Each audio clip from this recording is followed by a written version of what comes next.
Once upon a time, there was a king in Scotland named Robert Bruce. He ruled Scotland when it was not part of England. The King of Scotland was brave and wise. One day, the King of England led his large army into Scotland and drove Robert Bruce out of Scotland. King Robert Bruce refused to give up his own country and gathered a small army group to bravely fight with the King of England. His small army of brave men fought 6 times but lost the fight all 6 times. After fighting every battle, the Scottish team was left with nothing except running to save their lives. The army was completely broken and all lost their hopes. In the end, the Scottish army was scattered and the king could do nothing but run and hide. He ran and hid in the woods and in the lonely places among the mountains. With no army left, the king was not getting what to do next. He was wandering alone in the garden, growing weaker and losing hopes day by day. One day, it suddenly started raining heavily. Looking for a shelter, King Bruce found an empty cave. He was very tired and sick at heart.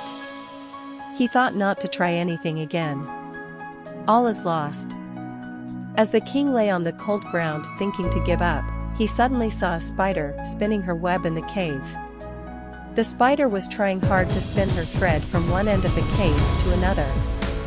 But she kept falling as the thread was short and thin. King Bruce counted that the spider tried 6 times to make her thread stick to the wall of the cave, but lost all every time. He felt extremely sad for the spider. But the strong spider did not lose hope even after failing 6 times. She finally succeeded in the 7th time. This time she tried to spin the thread from the other side of the cave. King Bruce was surprised by this. Watching this tiny creature trying again and again gave the king new hope and new strength.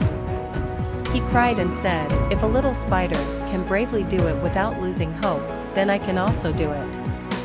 With this, the king decided to raise his army once more. When the rain stopped, he came out of the cave and said, "I shall try the 7th time."